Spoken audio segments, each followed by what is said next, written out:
पुरानी रेजिमेंट कौन सी है?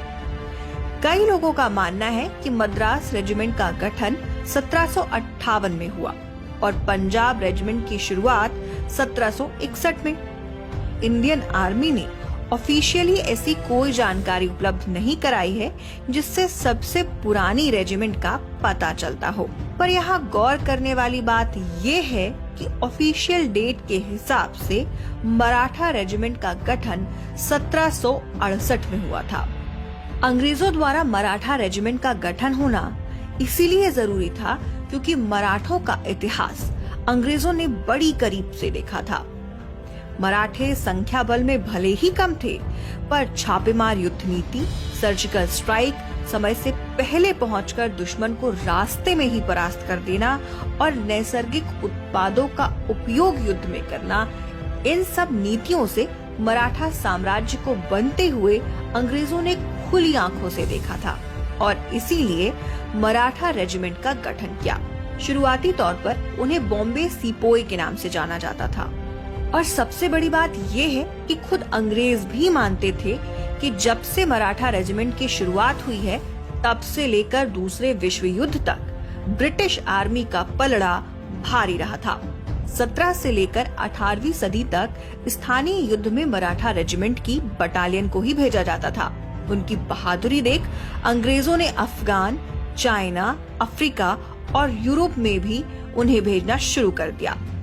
पहले और दूसरे विश्व युद्ध में मराठा रेजिमेंट का शौर्य देखकर खुद अंग्रेज भी चौंक गए थे। और आपको ये जानकर आश्चर्य होगा कि दूसरे विश्व युद्ध के बाद अंग्रेजों की ताकत कम होने लगी। तब अंग्रेज अपनी ही रेजिमेंट के लोगों से डरने लगे थे, क्योंकि उनको पूरा शक था कि जैसे 1857 का संग्राम उनकी ही सेना ने शुरू किया था, ठीक वैसे ही अगर मराठा रेजिमेंट्स ने विद्रोह शुरू किया तो अंग्रेज कहीं भाग भी नहीं पाएंगे, क्योंकि दूसरे विश्व युद्ध के बाद उनके सर से छत हट चुकी थी। और वहीं गांधी जी के असहयोग आंदोलन से ब्रिटिश साम्राज्य टूटने लगा था। मराठा रेजिमेंट उन चंद रेजिमेंटों में से एक है जिनके 2 सेनानियों को विक्टोरिया क्रॉस देकर सम्मानित किया गया था। आपको बता दें कि विक्टोरिया क्रॉस ब्रिटेन का सबसे बड़ा नागरिक और सैन्य सम्मान है। 1945 में जिन्हें ये सम्मान दिया गया था उनका नाम था नामदेव जाधव और यशवंत घाटगे। अपनी मातृभूमि से दूर जर्मनी में पराक्रम दिखाने वाले मराठा रेजिमेंट के इन 2 जवानों ने अपने रेजिमेंट की शान में 4 चांद लगा दिए। आपको बता दें कि मराठा रेजिमेंट एक प्रकार की लाइट इन्फेंट्री है। इन्फेंट्री का मतलब होता है पैदल सेना और लाइट इन्फेंट्री का मतलब है प्रकाश के वेग से एक से दूसरी जगह बिना थके पैदल ही सफर करने वाली सेना। आजादी के बाद भी मराठा रेजिमेंट ने सेना में रहकर शौर्य को नया आयाम देना नहीं छोड़ा। आजादी तो पूरे भारत को मिल चुकी थी, पर उधर गोवा में पोर्चुगीज अपना डेरा जमाए बैठे थे।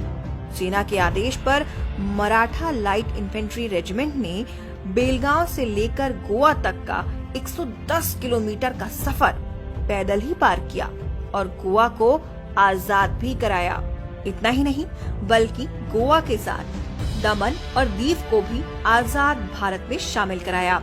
1758 में जिन मराठाओं ने सीमा के पार अटक में झंडा गड़ाया था, वही पराक्रम 1965 के भारत पाकिस्तान युद्ध में एक बार और देखने को मिला।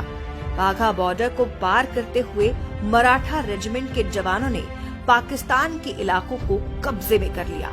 1971 की लड़ाई में बांग्लादेश को आजाद कराने में भी मराठा रेजिमेंट ने बड़ा सहयोग दिया था। मराठा रेजिमेंट की 22वीं टुकड़ी का नेतृत्व करने वाले कर्नल संभाजी पाटिल ने साहस और पराक्रम दिखाते हुए बांग्लादेश के ढाका पर कब्जा कर लिया था। भारत के हर एक राज्य में मराठा रेजिमेंट की टुकड़ियां कार्यरत हैं। पैराशूट रेजिमेंट के साथ ही यूएन की शांति सेना में भी मराठा रेजिमेंट कार्यरत है। 2008 के मुंबई अटैक के आतंकियों को मौत के घाट उतारने के लिए जो फोर्सेस हेलीकॉप्टर से भेजी गई थी, उनमें भी मराठा रेजिमेंट का जवान शामिल था। इतना ही नहीं, सर्जिकल स्ट्राइक में भी मराठा रेजिमेंट के जवानों ने मिसाल पेश की थी। मराठा रेजिमेंट की गौरवशाली गाथा यहीं खत्म नहीं हो रही है। छत्रपति शिवाजी महाराज का नाम मराठा रेजिमेंट के खून में ही है। इसीलिए इस रेजिमेंट के घोष वाक्य में छत्रपति शिवाजी महाराज का नाम है। 2 विक्टोरिया क्रॉस, 5 अशोक चक्र, 29 परम विशिष्ट सेवा मेडल, 4 महावीर चक्र, 15 कीर्ति चक्र, 35 अति विशिष्ट सेवा मेडल, 44 वीर चक्र, 64 शौर्य चक्र, 4 युद्ध सेवा मेडल, 440 सेना मेडल, 1 अर्जुन अवार्ड और पद्म भूषण अवार्ड। इन सभी सम्मानों से बनती है most decorative regiment of India. Duty, honour और करेज से भरी मराठा रेजिमेंट को द हिस्ट्री टीवी शत शत नमन